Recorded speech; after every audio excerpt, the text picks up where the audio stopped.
No person in the United States shall, on the ground of race, color, or national origin, be excluded from participation in, be denied the benefits of, or be subjected to discrimination under any program or activity receiving federal financial assistance. Hello, I'm Jim Vance. Decades have passed since the Reverend Dr. Martin Luther King Jr. delivered his I Have a Dream speech on the steps of the Lincoln Memorial here in Washington, D.C. But discrimination is still a problem in these United States. And discrimination prohibited by Title VI can be among the most difficult yet important to recognize and understand. It means that all people in this country are entitled to equal treatment by federally funded programs or services, be they police, parks and recreation, education, healthcare, transportation, or anything else. If services like these receive federal financial assistance and the people operating the programs withhold their benefits from people or treat certain people differently because of race, color, or national origin, discrimination prohibited by Title VI may be involved. It was President Lyndon Johnson who signed the Civil Rights Act of 1964. At the time, many people called it the most important piece of civil rights legislation since the Emancipation Proclamation outlawed slavery about 100 years earlier.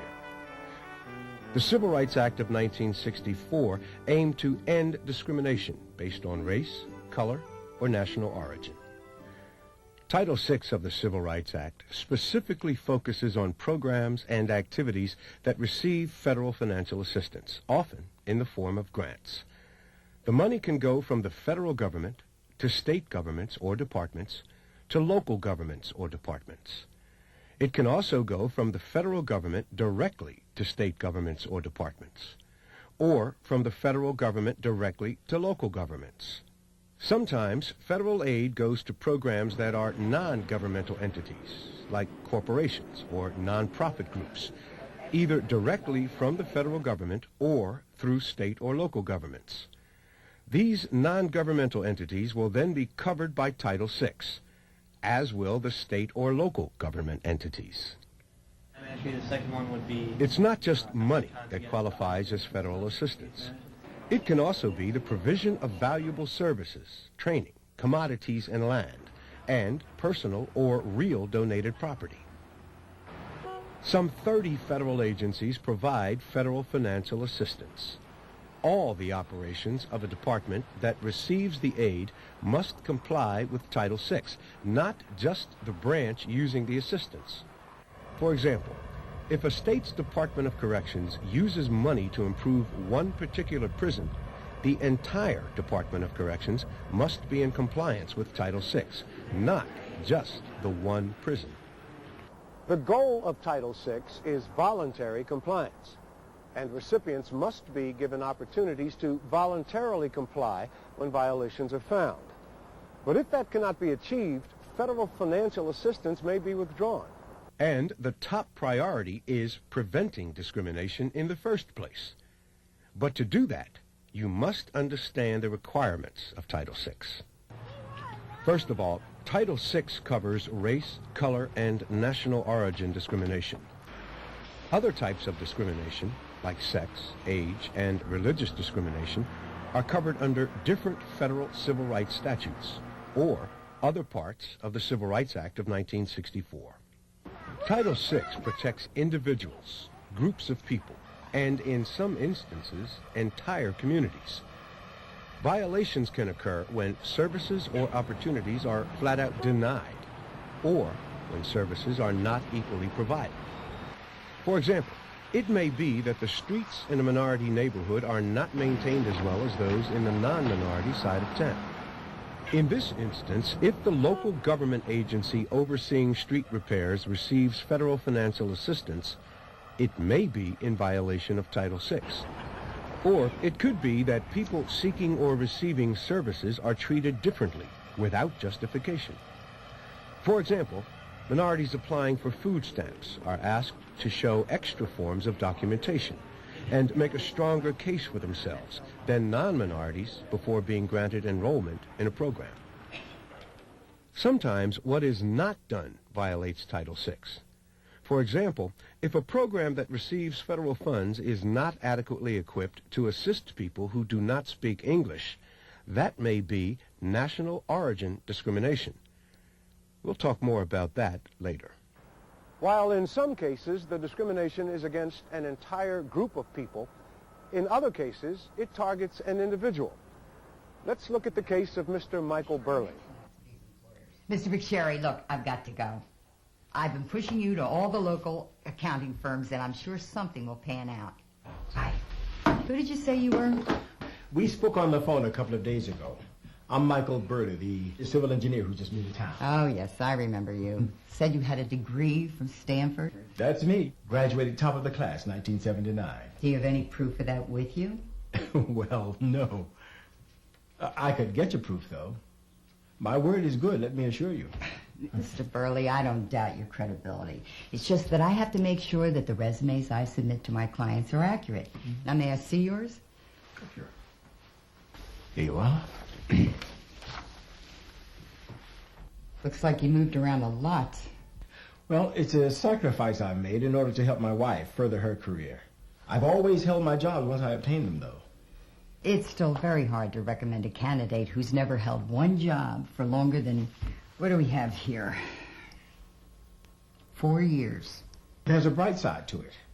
All that moving around has given me lots of experience in other forms of engineering. I'll see what I can do. Well, thank you so much for seeing me. Hi, Joanna. Michael Burley here.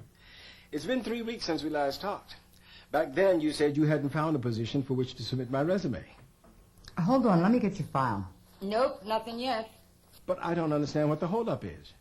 You serve a large area, and I told you that I'm willing to commute. Surely there must be some job that I'm at least qualified to apply for. So far, nothing matches your experience and qualifications. Well, what about that Lansbury Bridge project I told you I'd heard about? They're hiring a civil engineer. You said that job was being filled internally. I looked in the newspaper yesterday, and it was being advertised. I called over there. They tell me they reviewed several applications from your employment office, and I wasn't one of them. Mr. Burley, I only submit resumes for people whom I think are qualified. But this is ridiculous. I have more than 8 years' experience designing bridges. Mr. Burley, if you're that desperate to work, I've got some construction foreman positions I could recommend you for. In fact, Michael Burley is qualified for the civil engineering position involving the construction of the Lansbury Bridge. He has more experience than 3 of the applicants Joanna sent over for the job. All the applicants Joanna sent to the company hiring a civil engineer were white. Construction foreman? I don't think so. I sense something really wrong here, and I'm going to file a discrimination complaint. Mr. Burley was correct. He was experiencing intentional discrimination or disparate treatment when his application was intentionally and unjustifiably treated differently by Joanna. Then, when she threw out Mr. Burley's files, Joanna was guilty of retaliation. Retaliation is an action taken against somebody because they have either taken action or participated in an action or attempt to secure their rights. Title VI prohibits retaliation, just as it prohibits discrimination. As we mentioned earlier, sometimes an entire community can be a victim of discrimination. Often, violations involve what would seem to be innocuous locations, such as your community's parks. Here's an illustration. This is the story of the No Parksville community and the battle waged by its Hispanic Action Group. The organization has been writing letters complaining that the parks in the Hispanic part of town are in disrepair, with peeling paint and old equipment. The Hispanic Action Group is upset because the children on the non-minority side of town have nicer parks. I've got another letter from the Hispanic Action Group. 3rd one this year. It's got to be at least the 20th since I came on board as Parks Commissioner 5 years ago. Yeah, well, they've been complaining about lots of stuff. They want new equipment and more programs. I drive by their parks every day, and they do look bad. We put all new equipment in one of those parks just 4 years ago. The last few years, we've used an awful lot of our budget just starting up the one after-school program that they have, and we always fix up major equipment problems. So you're right. It's not like we've ignored them. You know, the Latino area has 4 parks in a 25-square-mile area. Same amount as we have in the other part of No Parksville. Yeah. It just doesn't seem that things are as bad as they make them out to be. There is a difference here from what we saw in the story of Mr. Burley. The Parks and Recreation Committee is not stereotyping the Latino community or basing its actions on negative ideas about Hispanics. A lot of the decisions the Parks and Recreation Committee is making are based on their budget. It appears a real solution to this problem lies in fixing the budget. Let's take a look at a better way the committee might have handled these complaints. I think we should reconsider how we allocate money for the parks. The parks in our Latino communities, they get much more use because the population is so dense there. We allocate funding for the parks based on area, not population. You know, I think you're onto something there.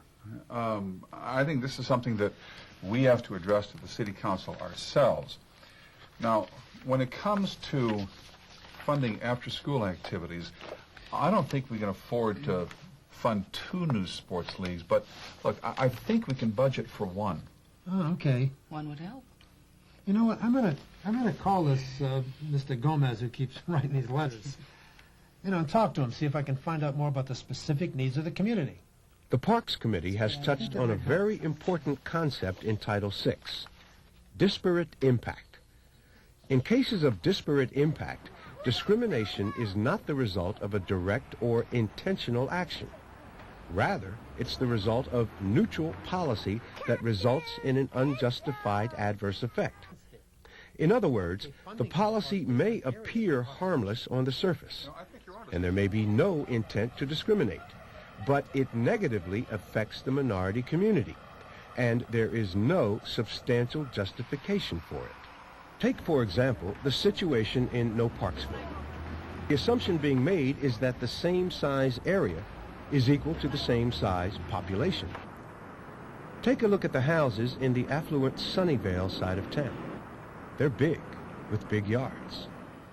Now, here are the homes in the Latino neighborhoods. They are row houses, very tightly packed. So, block for block, you have a lot more people living in the minority community. So the parks get a lot more use. For that reason, it's more likely the equipment will be in poor condition and in need of more frequent repairs. One solution to this problem would be to determine funding for parks by the number of people served, not by the size of the area served.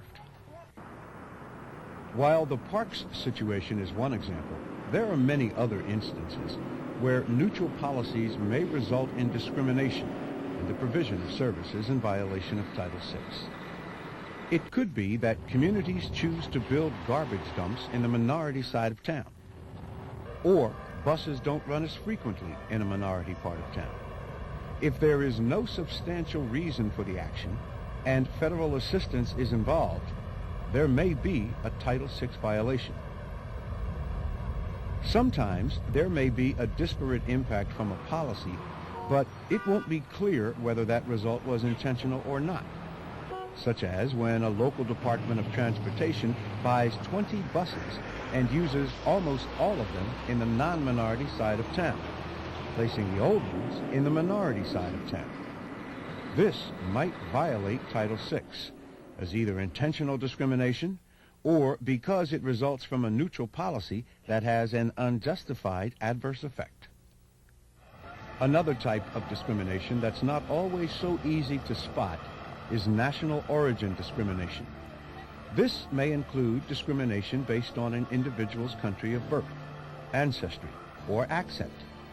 It can also occur as a result of a person's inability to speak English. That's why it's important to understand the requirement that a program or entities have to serve people with limited English proficiency, or LEP. Millions of people in this country do not speak English. So what happens when they need services? If, for example, they go to the emergency room and nobody can speak their language or help them. In some instances, the communications breakdown is caused by an agency's failure to understand that it needs to serve a non-English speaking population. In other instances, it results from prejudice that may be at the root of discrimination against people from other countries. Just imagine what it would be like going to a police station or calling an emergency service and not having anyone on hand who could understand your needs. Let's look at the case of Mrs. Xuan Lui. She is a member of a substantial Chinese community being served by her local police department. She's coming to police today after she discovered her house was ransacked. 警官，请帮助我，我不知道该怎么办。我刚回到家就发现家已经被抢劫了，所有的东西都被偷走 Do you 了。 speak English? 我只会讲中文，我们全家刚到美国2个多月，我们。 Hold on. Do you have a friend that speaks English? I need English. No English， 我只会讲中文。我失去了我所有的重要的文件和财产，连我母亲给我的首饰都没。 Yeah, okay. Yeah, Captain Carlson, this is Officer Johnson down at the front desk. I have a woman here that's speaking some foreign language, probably Chinese or Korean, but she doesn't speak a word of English. Anyway, no, she doesn't appear to be in any immediate danger. Okay, yeah, I'll deal with it. Right. Spring English speaker. All right. Police services are vital to all people in this country, not just those who speak English. In this case, the officer tried to work with Mrs. Yi, but he couldn't communicate with her. Ultimately, he denied her a service and may have violated Title VI. Let's take a look at how this scenario could have played out had proper LEP guidelines been in place at the police station. No. Oh, okay. Hold on a second.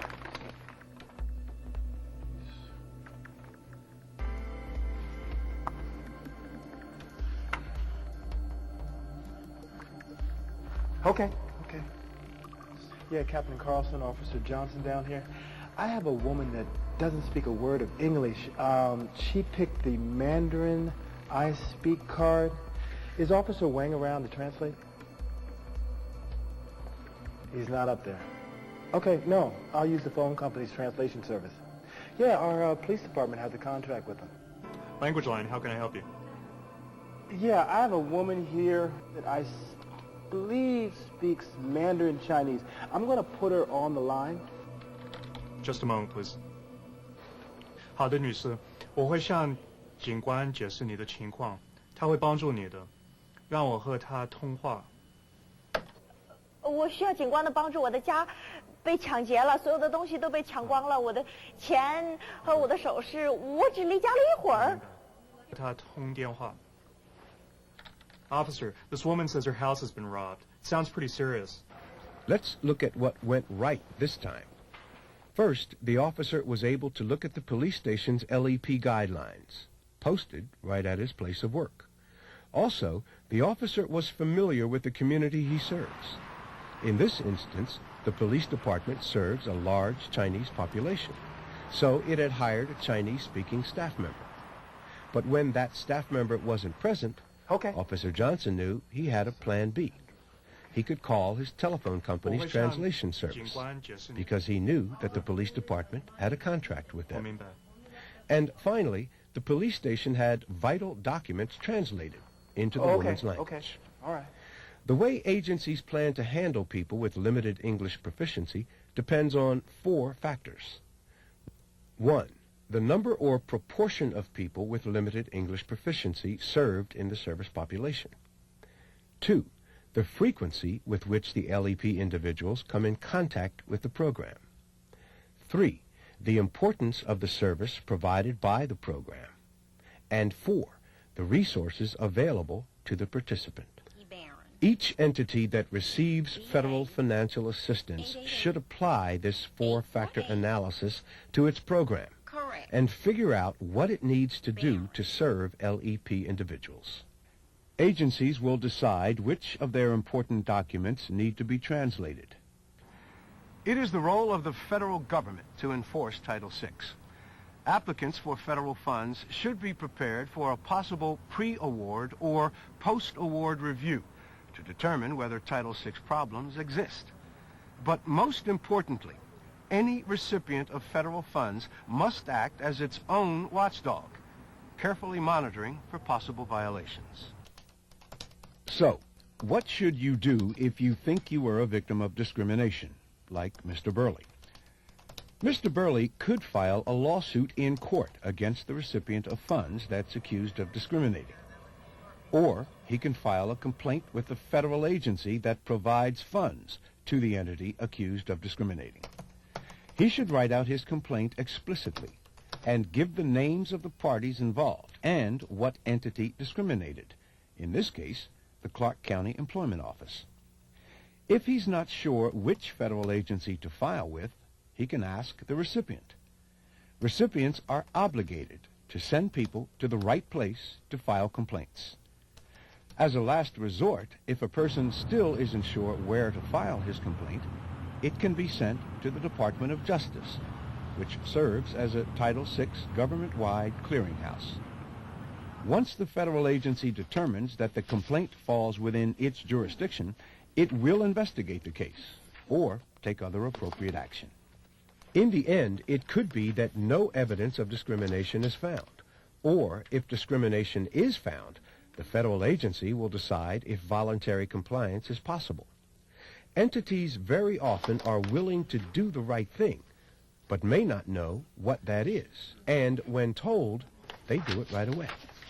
However, sometimes entities don't comply, and then the federal agency could take some very strict measures. It could yank the money from the part of the program where noncompliance is found, or it could refer the case to the Justice Department for a lawsuit to stop the discrimination.